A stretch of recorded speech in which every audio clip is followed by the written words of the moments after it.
We all know what the best way to get views on YouTube is. It's not by clickbaiting or making shorts, no. The true best way to get views is to move to or visit Japan. So that's what I did. I went on an 11-day trip with my mom and about 20 kids from my school, and it was incredible. As much as I'd like to detail every grain of rice I ate and every torii gate I walked under, that just isn't feasible. This video will just be a general overview of what it was like and what some of my favorite experiences were.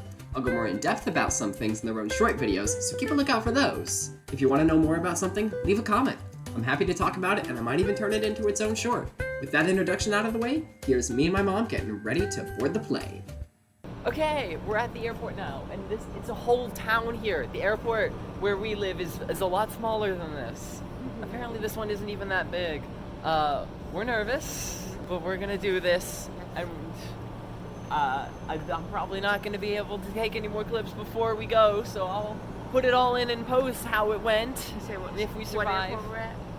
What, should we tell them what airport we're at? We're gonna get doxxed if we do that? I don't think so. I don't think so, because it's like 2 hours away from where we live. It's Charlotte Douglas International Airport. I guess just wish us the best. I've never been on a plane before, she hasn't in a while. Let's do this. Okay, we're gonna do a cool YouTube cut. Oh. We're gonna like bounce down like this, and then the next clip we're gonna bounce up. Okay. Okay. 3, 2, 1, let's. Yeah, that was kind of awkward. I accidentally pressed the button a little too soon, so let's just skip to the part where we actually get to Japan. And we're here in freaking Japan. All the signs, can't read them because mom says in the way. But if they weren't, you still couldn't read them, can you? How was this for a 13-hour flight for you? Oh, it was lovely. Yeah, we slept through some of it. I watched One Piece Film Gold and Madagascar, the normal movies to watch. Food was Leg space was not as bad as people say, but not very great either. But now we're here, and it's just a normal country, but it's also different. I don't really know. We're probably not going to record a lot more clips like this, so I'll put in all my thoughts in post or whatever. If you ever have anything to say, Mom, then let me know and we'll put it in. So far it's worth the flight. Yeah, oh, absolutely. I guess let's start looking around some of the attractions. You heard the man. From now on, it'll just be voiceovers. We arrived at dinner time, so I did the natural thing to do after landing in a foreign country. I split off with 4 boys I don't know to eat at a restaurant that doesn't speak my language. Thankfully, I know some Japanese, so I managed to order us all water. Then, via Google Translate and pointing, the other boys managed to order something that, according to our server, was like teriyaki chicken. Then she just left without asking for anyone else's orders and came back with a piece of chicken for anyone. I guess we ordered some sort of group meal. It was really good though, so we didn't complain, although we stopped by 7-Eleven to get some extra snacks afterwards. Oh yeah, have you heard of Japanese 7-Elevens? They're everywhere. There's one at least every other block. It's crazy. Then we went to the hotel, which looked like this. It was tiny, but really nice. We woke up ready for our first full day in Japan. We ate breakfast at the hotel, and it was scrumptious, especially the peach jello. All of our breakfasts were pretty similar, so here's a quick slideshow of them all. We then set off for the famous Shibuya Crossing and were greeted by Chizuru. This is the world's biggest crosswalk, with about 2,000 people crossing it at a time. We crossed it just for fun, and, well, it was a crosswalk alright. 10 out of 10 experience. Next up, it was time for our first shrine visit. It was brown, rather than your classic orange, and I loved it. It was so full of nature. Shrines are for the Shinto religion, which has a whopping 8 million different gods. Japan has tens of thousands of shrines just to accommodate them all. You know in anime, in the New Year's episode, how they go to a shrine and toss a coin in to make a wish? Well, I actually got to do that, and it's so interesting. First, toss your money into the offering box. Bow twice to show respect, then clap twice to get the god's attention. Keep your hands together, make a wish, and bow once more. There isn't an exact way to do it, but that's the general idea. The history of shrines in the Shinto religion was really interesting, but I can't say I remember everything our guide said about it, unfortunately. For lunch, we ordered tempura sushi, but I guess we pointed at the wrong thing because this is what we got. But it was so delicious, I didn't mind. The rest of the day was spent in the city itself, Akihabara, or as it was aptly named by my mom, Anime Town. We were greeted by Genshin characters, and while walking around, we saw Squid Game, of course, Spider-Man, Fate, JoJo, Minecraft, Maids, or Spider-Man. You get the idea. It was unreal. We spent some time in a secondhand figure store called A-Stop. Its figure selection was unreal. We spent an hour and a half there, and I still couldn't explore the whole thing. The prices were pretty darn good too. If you like anime, any anime at all, I highly suggest going here. I was tempted to buy out their whole stock, but I just settled for Senku, Megaman, Aqua, Darkness, and Chica. They only had one Kazuma figure, and it was pretty expensive, so I'll buy one another time. We hit up an arcade, a Japanese icon as famous as the shrine. We hung around for a bit. I might have wasted a few hundred yen on a licorice recoil claw machine. Don't play the claw machines, they're a scam. Then I found this Fate fighting game. I won the first 2 matches, but we don't talk about the third one. Unfortunately, all good things must come to an end. I took one last selfie with Goku, then we left Akihabara to eat dinner. If I ever go back to Japan by myself, I'm definitely spending at least a day or 2 in Akihabara. Not just to spend money, but just to experience how surreal it feels and how different it is from anything I'm used to. We had a sumo-style dinner at a really cool-looking place, but the food was just alright. We were meant to cook some of it, but we weren't really told how to do that. 3 stars. We started out the next day by visiting a mostly artificial island. It used to be a naval base, but now it's just a pretty place for people to hang out. It also houses the one and only Statue of Liberty. Then we hit up a mall with a giant Gundam statue in front of it. Except it's not just a statue, it moves! When the giant Gundam moved, it was time for the mall to open. I went in with a group of kids, and the boys went to the Gundam store, while I went with the girls to the Hello Kitty store. As one does. I've never been into Hello Kitty, but the store was so cute. They're really big on Hello Kitty in Japan. Apparently there's a Hello Kitty cinematic universe with several characters besides Hello Kitty herself. From what little I saw, I think Kuromi might be my favorite, in case you were curious. For lunch, we had one of my favorite foods, sushi! It came on this little train, meaning we got each roll as soon as it was ready, and it was really easy to order more. And it was just super cool. I got sea bass, salmon, tamari, and specialty tuna. It was all some of the best sushi I've ever had, not to mention it's about 3 times cheaper than it is where I live. They don't really do sushi rolls in Japan, and I'm no chopstick expert, so a lot of rice fell off my sushi. Enough to make an entire extra roll, I bet. I grabbed this donut on our way out of the mall, and that was the day I learned what cute tasted like. Our next destination was Takashita Street, known for its fashion and being a cultural melting pot. I think.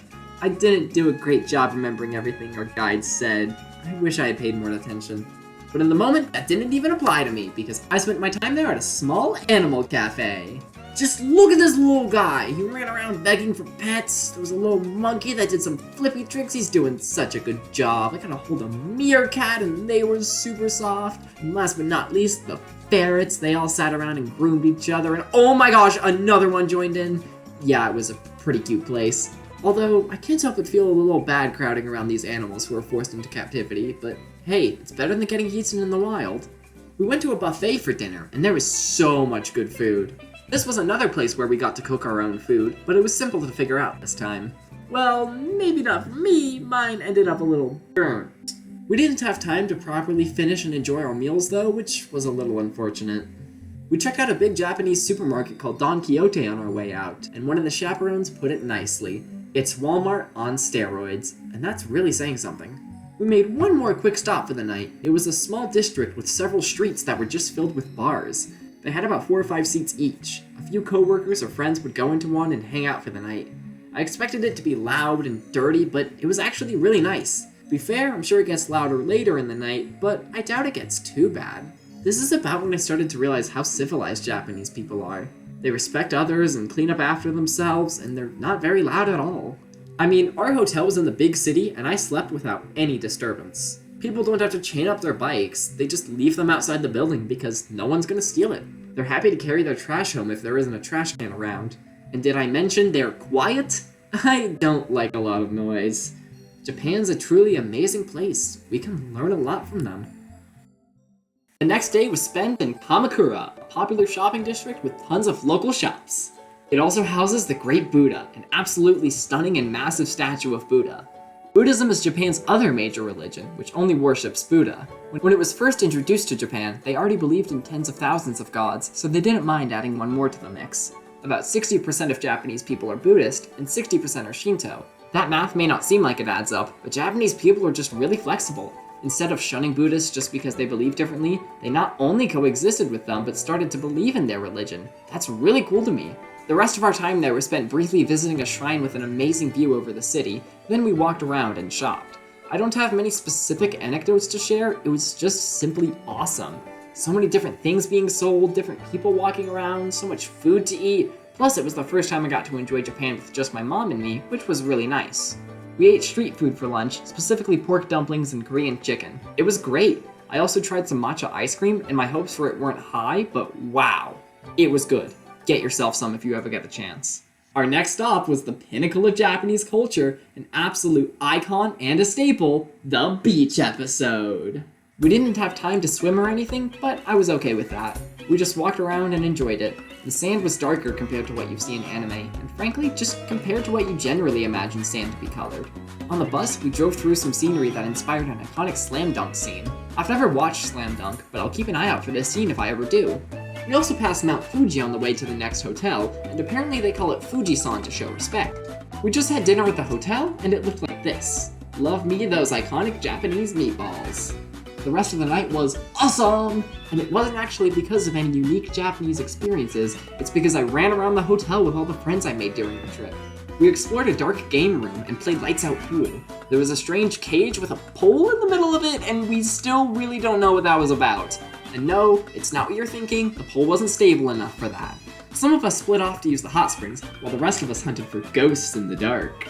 The hotel had 17, count 'em, 17 tennis courts, so we all joked that the tennis court demon was coming for us, and we wondered who was gonna die first.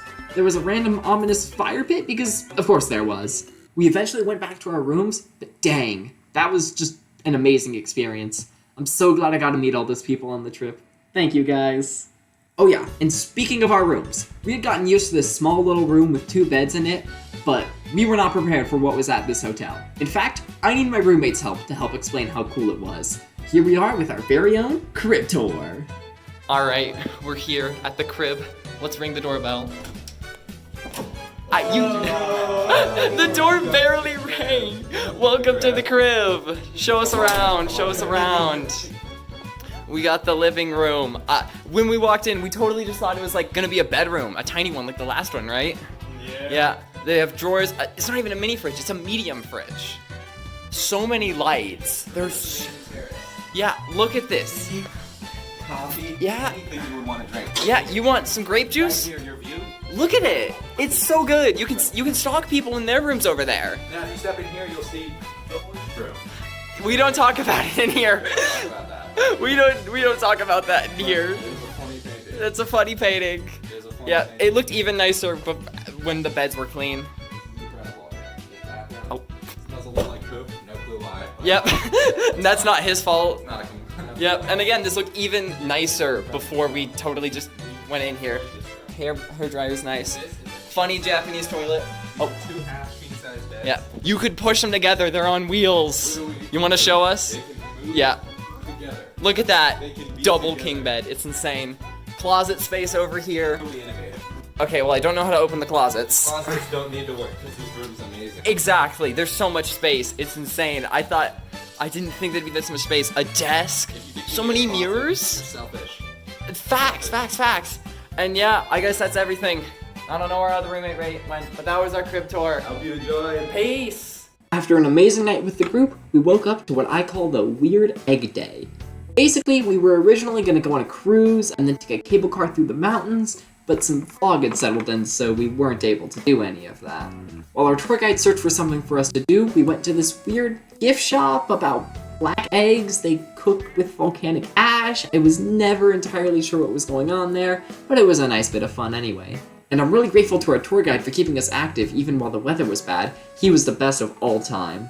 We went to a small town for lunch, and our guide said that there were plenty of places to eat down the road, but most of us were too scared of getting eaten by the fog, so we just ate at the place closest to the entrance. Only the truly brave ventured further. I had a pork cutlet thing that was so good. Apparently Japanese pork is amazing. We didn't have anything better to do, so we started making fun of our tour guide for being British, and we made fun of him hard. People even made memes about him. Here's a few of my favorites. He was so cool for letting us do that. And don't worry, he didn't hesitate to make fun of us Americans either. Eventually the fog cleared and we hopped on a bullet train for Kyoto. Japanese bullet trains go at about 190 miles an hour, but don't worry, you barely feel it. I actually fell asleep by accident during the ride. Dinner was pretty basic, just rice, fried chicken, sponge cake, and more pork. It was really good though, and the restaurant was beautiful. I didn't even bother taking pictures because I just don't think I could have captured how good it looked. We hit the hotel after that, and while the day may have been weird and slightly uneventful, it was a good rest for what was to come. We started out the next day by visiting Himeji Castle.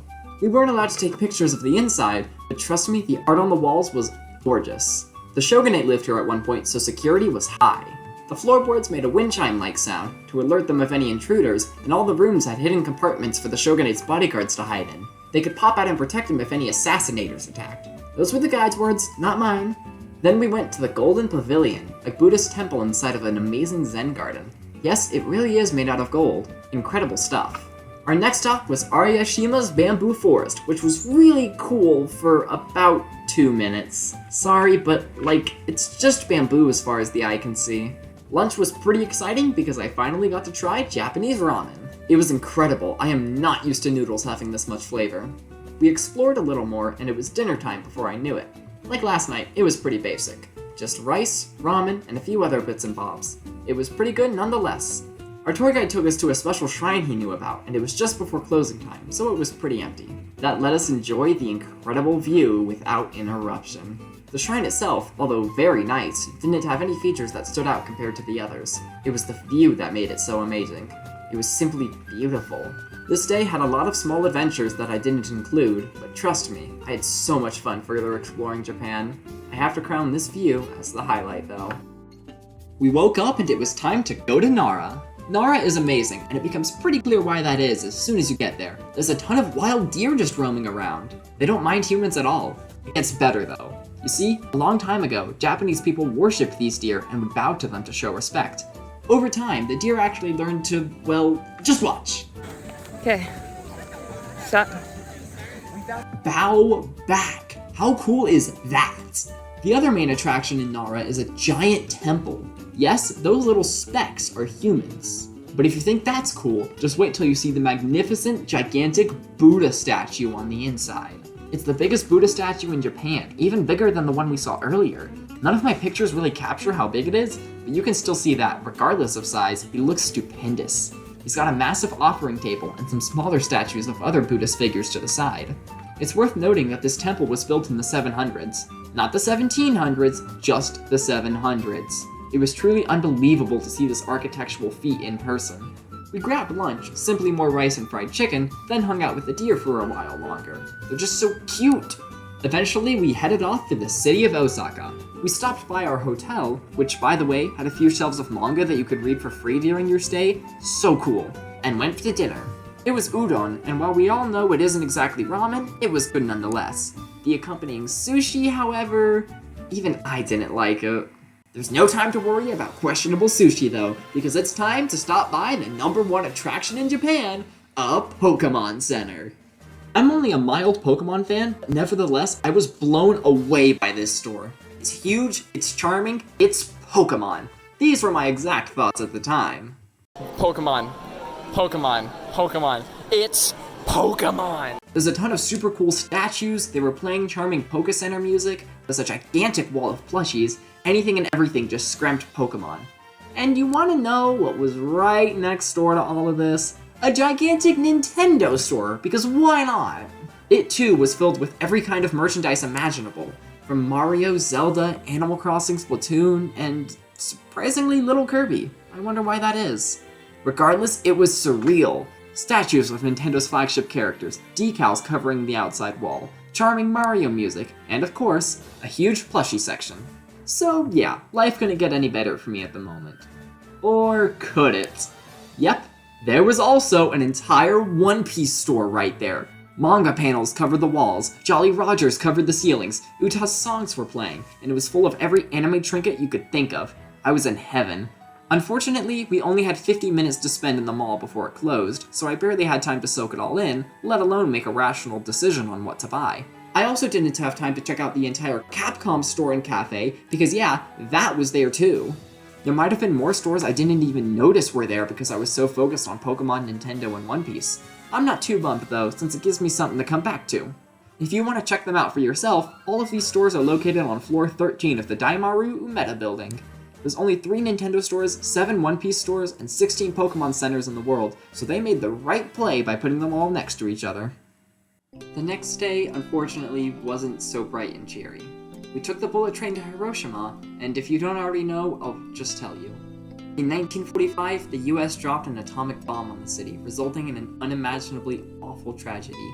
If you don't want to hear about that, you can skip this section using the video chapters, but I really think it's worth a listen.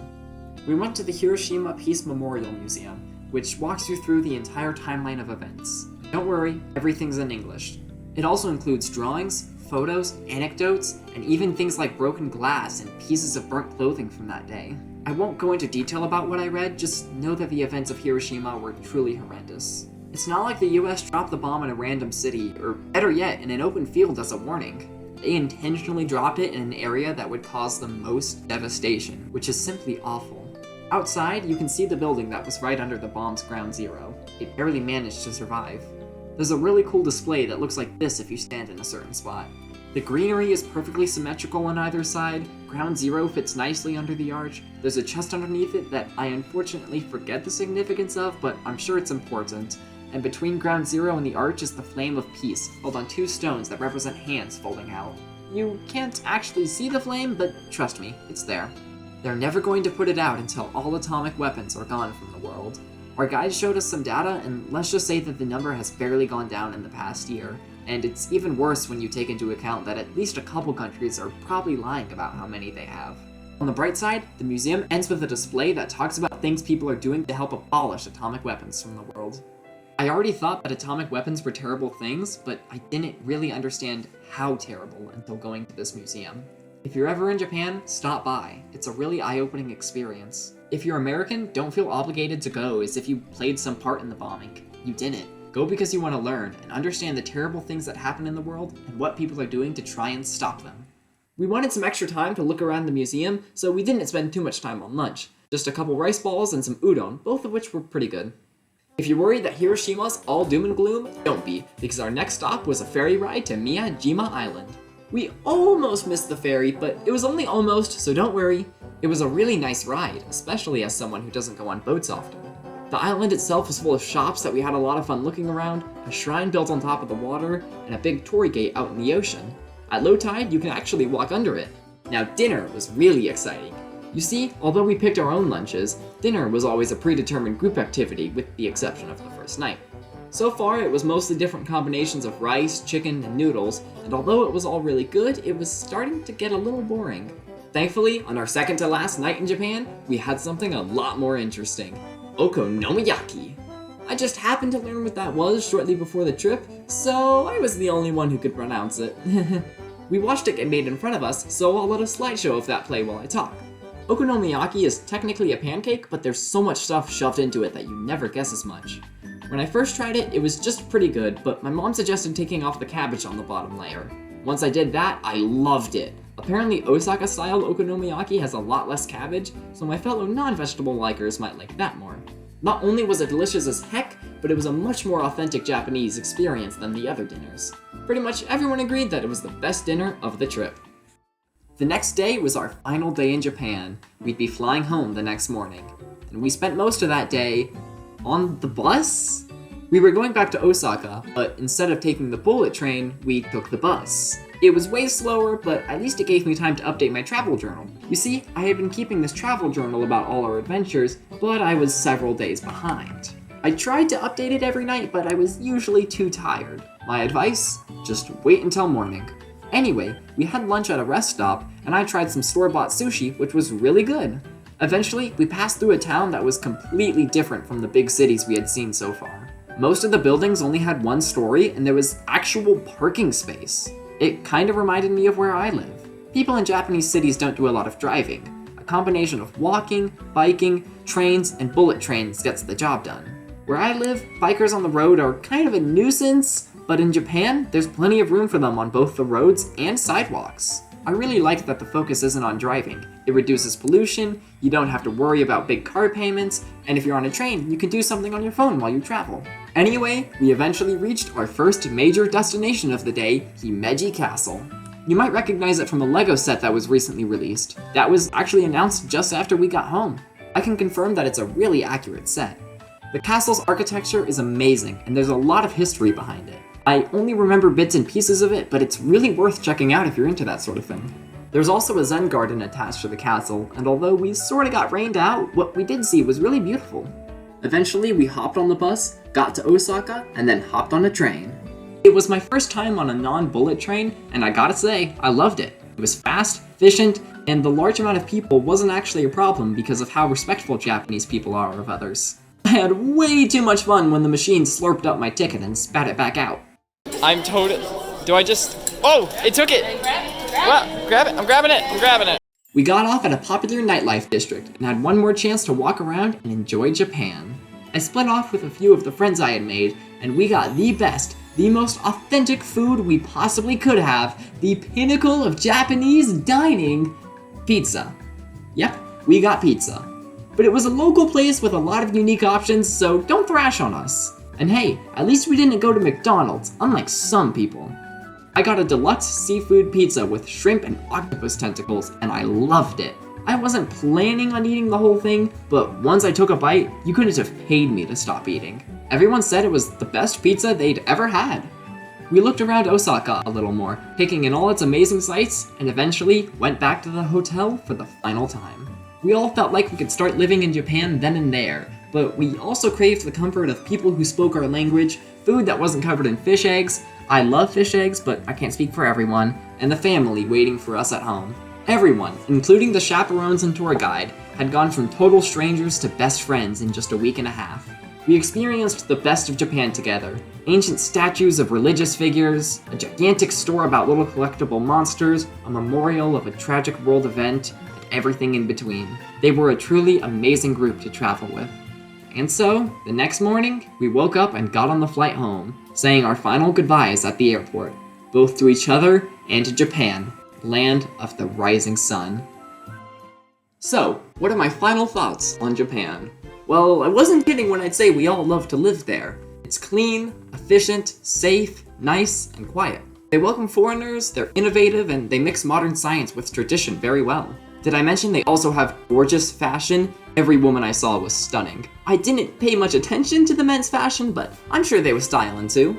Interestingly, I don't think I ever saw any cleavage, midriffs, short shorts, or miniskirts. No, Japanese high schoolers don't wear miniskirts. They don't have huge spiky hair either. Or carry around giant swords. And I didn't even see one magical girl.